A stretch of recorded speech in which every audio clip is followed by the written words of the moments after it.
Bismillahirrahmanirrahim. Assalamualaikum warahmatullahi wabarakatuh. Karena semuanya saya lihat ruangan sudah terisi, berarti dipastikan semuanya sudah hadir. Kita mulai perkuliahan hari ini yang merupakan perkuliahan terakhir dengan sama-sama membaca basmalah. Selanjutnya saya serahkan ke kelompok pemateri untuk mempresentasikan makalahnya. Silakan.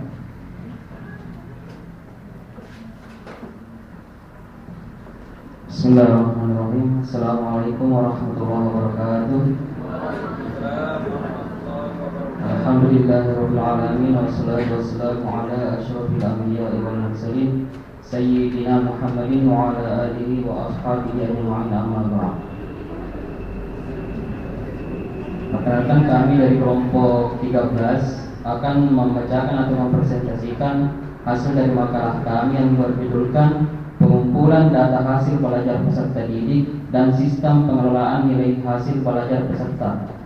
Adapun rumusan masalah yang kami angkat dari judul kami, yang pertama, apa pengertian teknik pengumpulan data? Yang kedua, bagaimana teknik pengumpulan data? Yang ketiga, apa pengertian pengelolaan peserta didik? Dan yang keempat, bagaimana teknik pengelolaan hasil penilaian pelajar peserta didik. Langsung saja untuk pemateri pertama saya persilahkan.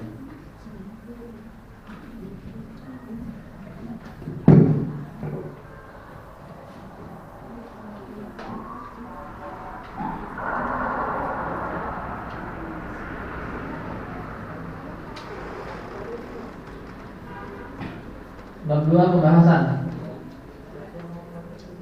A. Pengertian teknik pengumpulan data. Menurut Suharsini Ali Kunto, instrumen pengumpulan data adalah alat bantu yang dipilih dan digunakan oleh peneliti dalam kegiatannya mengumpulkan agar kegiatan tersebut menjadi sistematis dan dipermudah olehnya. Sedangkan menurut Ibnu Hajar berpendapat bahwa instrumen merupakan alat ukur yang digunakan untuk mendapatkan informasi kuantitatif tentang variasi karakteristik variabel secara objektif.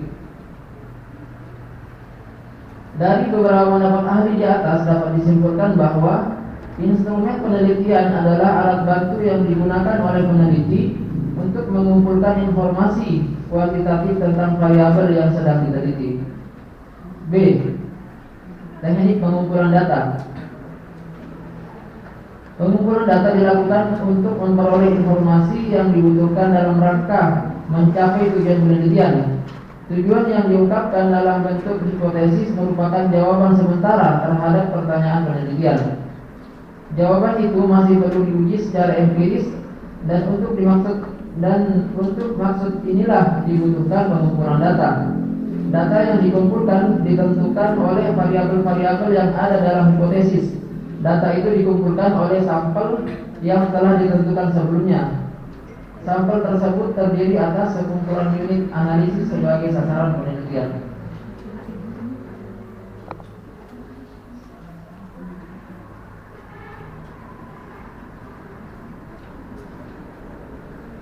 Proses pengumpulan data itu sendiri menurut Nanlin pada umumnya terdiri atas 8 tahap sebagai berikut. 1. Tinjauan literatur dan konsultasi dengan ahli. Pengumpulan data biasanya diawali dengan mengumpulkan informasi yang berhubungan dengan masalah penelitian. Informasi tersebut dapat diperoleh melalui peninjau literatur yang relevan dan konsultasi dengan para ahli. 2. Mempelajari dan melakukan pendekatan terhadap kelompok masyarakat di mana data akan dikumpulkan. Maksudnya supaya peneliti yang bersangkutan dapat diterima di dalam kelompok masyarakat itu dan memahami berbagai kebiasaan yang berlaku di dalamnya. 3. Membina dan memanfaatkan hubungan yang baik dengan responden dan lingkungannya. Untuk maksud tersebut, peneliti perlu mempelajari kebiasaan-kebiasaan respondennya, termasuk cara mereka berpikir, cara mereka melakukan sesuatu, bahasa yang dipergunakan, waktu luang mereka, dan sebagainya. 4. Uji coba atau pilot studi. Pengumpulan data didahului dengan uji coba instrumen penelitian pada sekelompok masyarakat yang merupakan bagian dari populasi yang bukan sampel. 5. Merumuskan dan menyusun pertanyaan.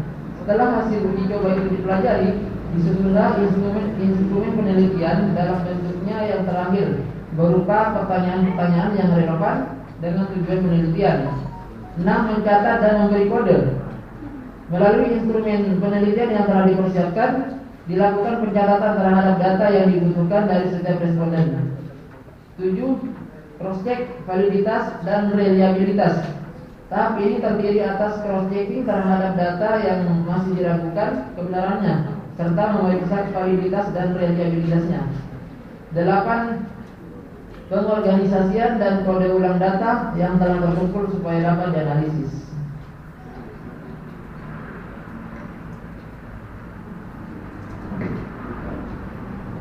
Bagian C, pengertian pengelolaan peserta didik.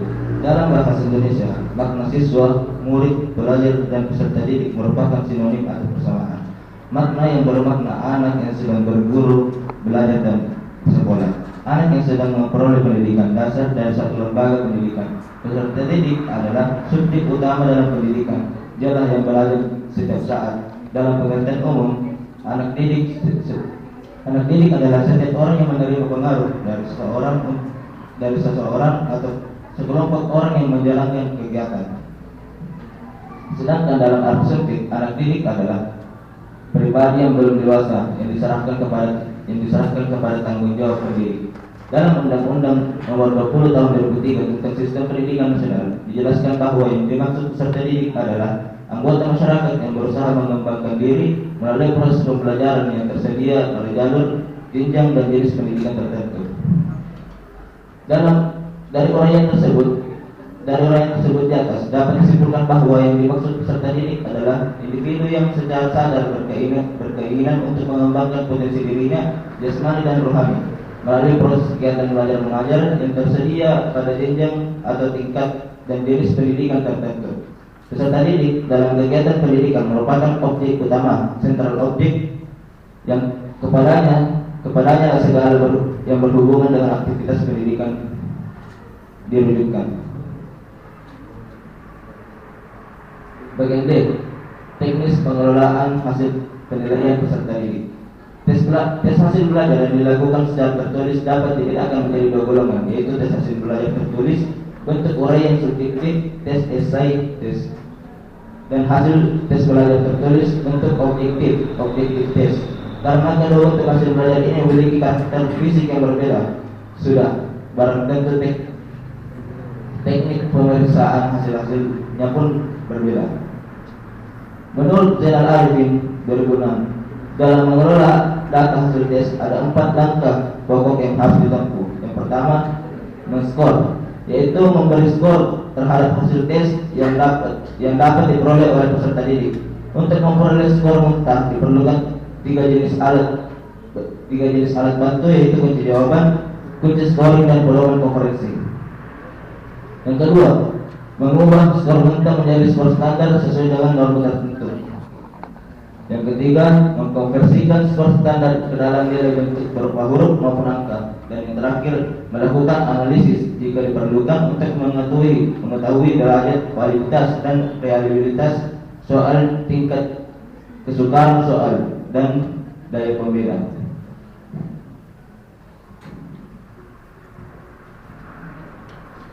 Itulah beberapa materi yang sempat disampaikan oleh pemateri dari kelompok kami. Selanjutnya kami membuka sesi tanya jawab, 2 dari laki-laki, 2 dari perempuan. Yang ingin bertanya silahkan mengacungkan tangannya dan berklik. Silakan.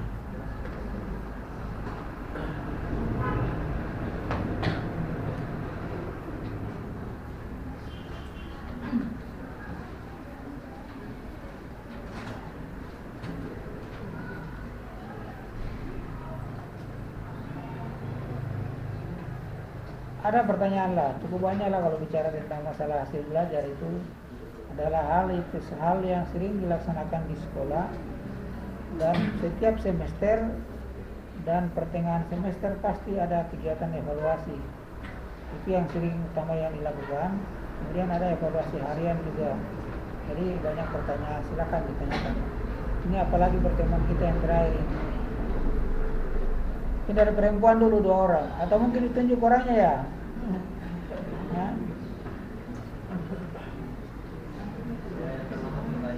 Satu di depan, satu di belakang. Satu dari depan, satu di belakang.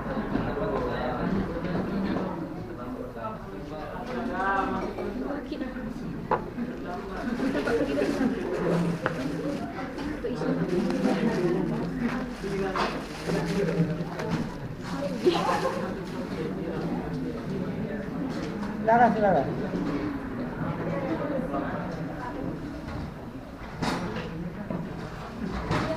Kalau jadwal saya finalnya hari apa, Kak?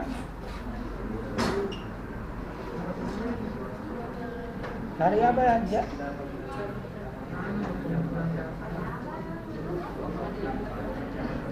Hari apa itu?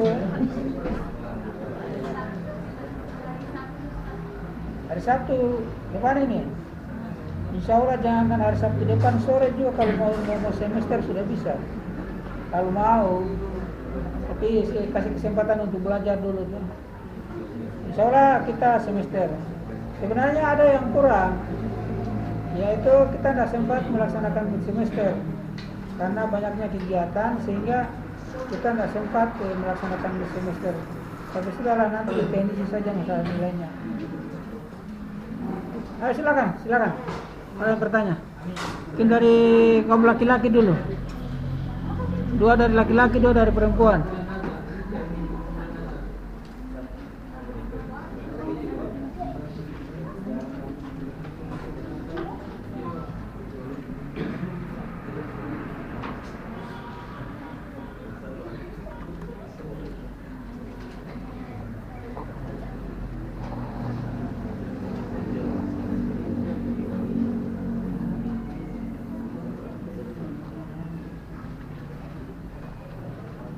Silakan, mungkin dari kaum perempuan. Cukup banyak loh hal yang bisa ditanyakan kalau terkait dengan pengelolaan hasil belajar peserta didik. Cukup banyak. Contoh sederhana yang bisa diperjelas. Misalkan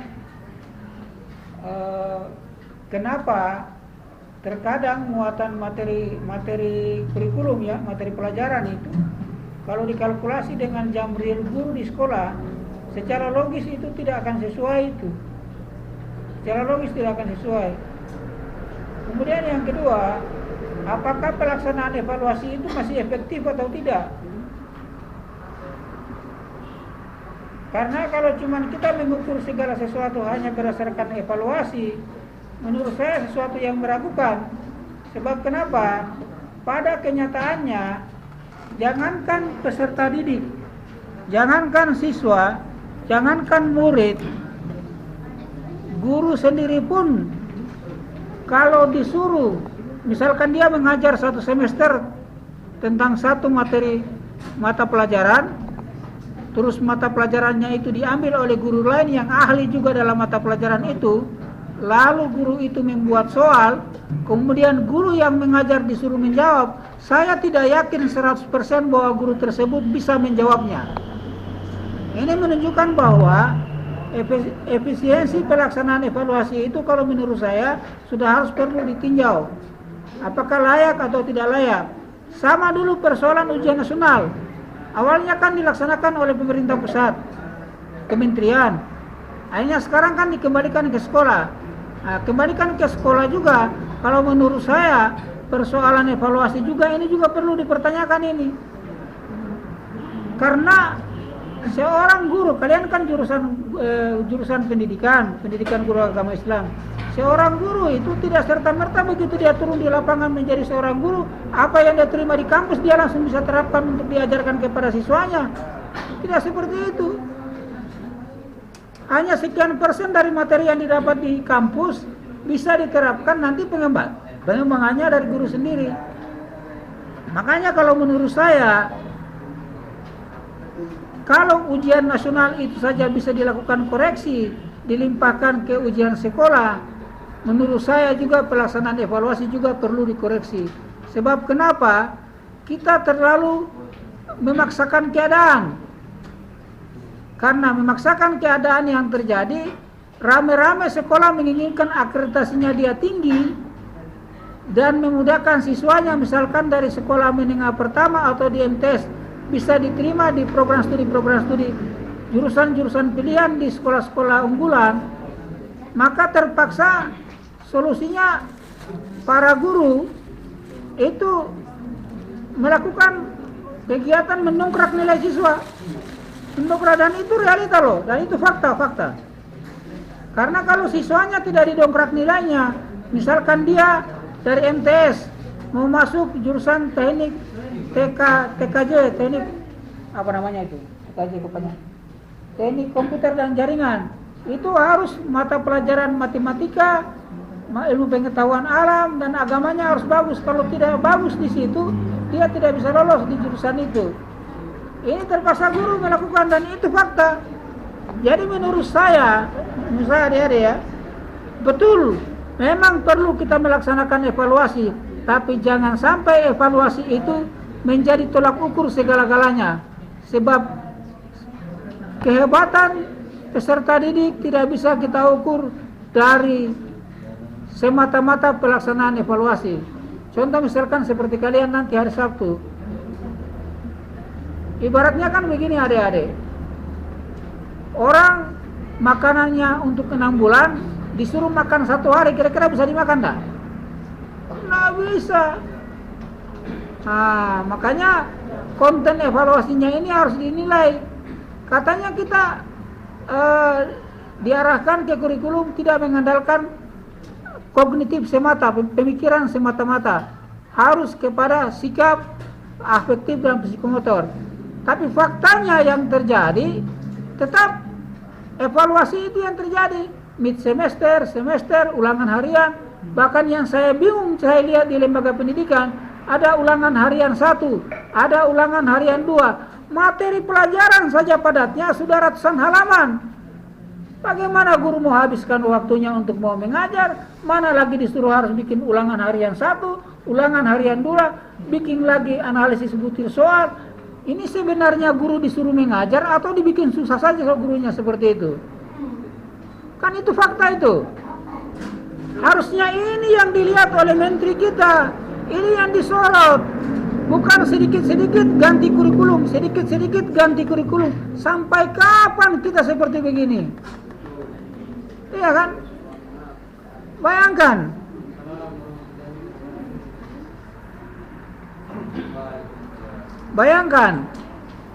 Bayangkan adik-adik. Kita ini merdeka sudah hampir 1 abad. Sudah hampir berapa abad ya? Sudah hampir 100 tahun ya. Tapi saya lihat mutu pendidikan kita ini, saya bingung. Coba kalian lihat adik-adik kalau jam pulang sekolah itu. Pada saat bertepatan kalian ada di depan sebuah sekolah, pada saat jam pulang sekolah, Muhammadan abduhu wa rasuluh. Itu kayak kawanan ternak yang kita lepas dari kandang itu, jalanan saja dia dominasi semua. Kita mau lewat saja kayaknya jalanan sudah tertutup. Ini kan berarti kita gagal dalam sisi pembentukan karakter. Harusnya keluar dari lembaga yang terdidik, maka perilakunya juga di luar sekolah itu kan terdidik. Ini baru di depan sekolah saja sudah ributnya minta ampun. Ribut lagi, jalanan didominasi lagi. Ini kan berarti kan kita gagal dalam proses pendidikan. Makanya evaluasi itu menurut saya sudah harus ditempatkan kepada hal-hal yang lebih efektif. Jangan lagi hanya semata-mata evaluasi itu sedikit-sedikit cuman tertulis, tulisan. Menurut saya sudah basi, bukan zamannya lagi. Bahkan kalau menurut saya sendiri dihilangkan saja. Masih mendingan siswa disuruh bikin tugas individu, mungkin ada perkembangan. Tapi jangan juga tugas individu nanti orang tuanya yang bikinkan. Nah ini juga yang jadi persoalan. Ya diperkirakanlah kira-kira tugas itu bisa diselesaikan dengan baik. Hanya akumulasi jamnya juga harus real juga. Kalau misalkan kita mau pakai problem solving, artinya siswa dikasih tugas di dalam kelas langsung bisa diselesaikan, maka akumulasi jamnya juga harus disesuaikan supaya siswa itu bisa diberikan tantangan. Lalu yang selanjutnya, sarana prasarana lembaga pendidikan juga harus mendukung. Bagaimana siswa mau menyelesaikan tugas yang diberikan kepadanya kalau dia tidak punya sumber rujukan? Kan tidak mungkin dia mau karang-karang. Apalagi kan siswa dilarang tidak boleh bawa handphone ke sekolah. Nah, kenapa? Ya kalau handphonenya diatur kayak misalkan saya punya handphone Samsung, itu ada aplikasi namanya Samsung Kids, itu YouTube, pokoknya yang channel-channel yang berbasis video itu tidak hilang semua.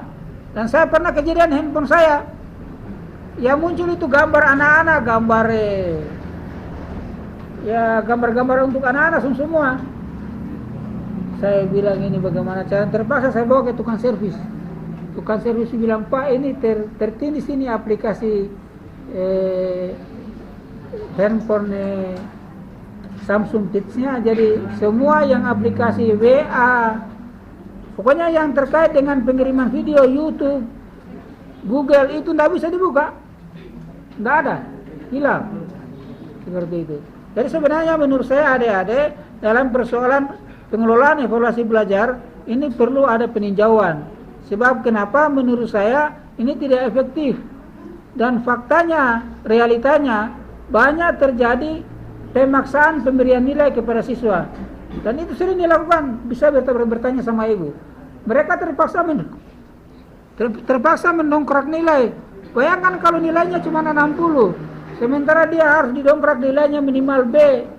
Sekarang kan di sekolah sudah menggunakan skor nilai A, B, C, D juga. Nah B saja itu sudah skornya 80 ke atas, A itu skornya 95 ya, 95 ke atas, bayangkan. Jadi menurut saya kalau pemerintah mengatakan bahwa mutu pendidikan itu bagus, tanda tanya besar bagi saya. Kalaupun ada peserta didik kita juara olimpiade di internasional, pertanyaan itu hasil kinerja gurunya di sekolah atau ada pembinaan tambahan buat mereka? Kebanyakan yang terjadi itu mereka dibina secara khusus sehingga mereka bisa juara olimpiade di internasional. Seperti itu. Jadi ini persoalan ini dalam persoalan evaluasi. Seandainya saya jadi menteri, saya bilang rubah saja, tidak efektif itu evaluasi ulangan mid semester dengan semester. Rubah dengan barang lain. Misalkan contoh sederhana, siswa disuruh menyalin materi pelajaran. Itu ada gunanya itu. Pasti ada gunanya. Jadi semua siswa beli buku, suruh salin materi pelajaran setiap pertemuan, materi ini sama materi ini. Pasti ada bekasnya. Akan ada bekasnya itu. Tapi kalau cuma siswa disuruh belajar, bukunya disimpan di rak buku, orang yang tongkrong di depan TV, kalau tidak main gadget terus pagi siang malam, game terus yang dikelola. Kan seperti itu. Akhirnya begitu gurunya bikin evaluasi, sakit kepala gurunya, nilai semua di bawah standar. Seperti itu. Jadi itu problem. Makanya adik-adik, kalau kalian nanti punya nasib jadi guru, saya ingatkan itu, jangan jadikan tolak ukur evaluasi itu nilai hasil akhir hanya dari mid semester dengan semester, jangan. Anggap dua nilai itu nilai pendukung saja, tapi faktor yang lain yang harus kalian pertimbangkan kepada anak-anak itu sendiri. Terkadang itu ada peserta didik itu, saya pernah rasakan, biar diatur bagaimanapun ya memang kemampuannya sudah seperti begitu.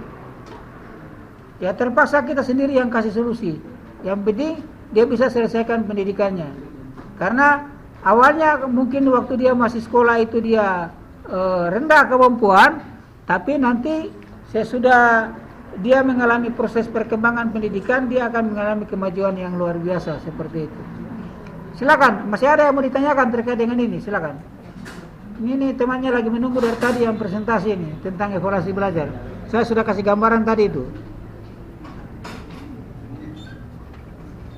Ada?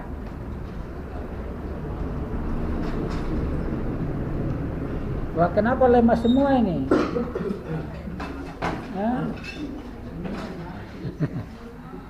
Ini belum semester, masih free hari ini sudah mulai lemas.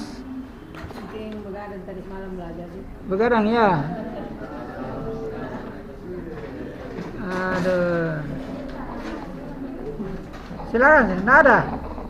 Silakan kalau ada yang mau ditanyakan. Sebelum kita tutup perkuliahan hari ini.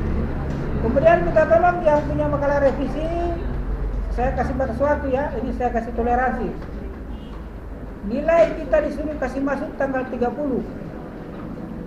Maka saya minta tolong yang makalahnya yang ada revisi paling lambat tanggal 25 harus masuk 25 bulan ini, karena kita disuruh masukkan nilai tanggal 30 bulan ini.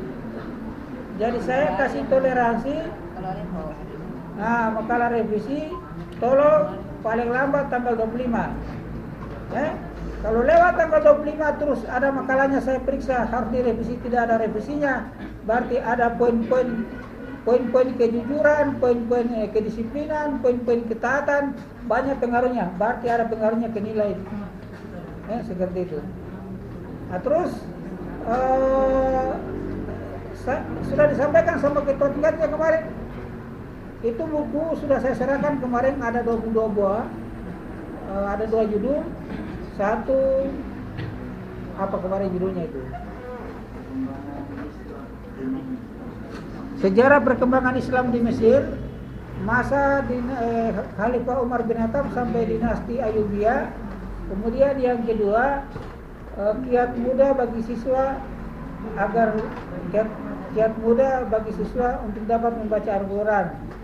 Jadi bukunya saya sudah kasih, nanti diserahkan langsung saja ke perpustakaan. Itu sumbangsi kalian, bukan sumbangsi saya, karena kalian telah membantu Pak dalam proses penerbitan buku itu sendiri.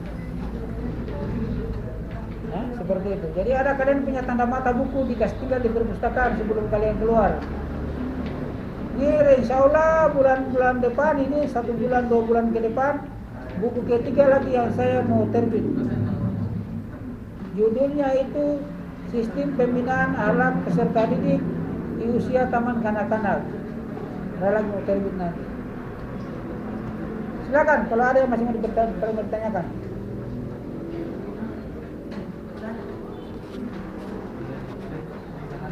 Ada ya? Nah,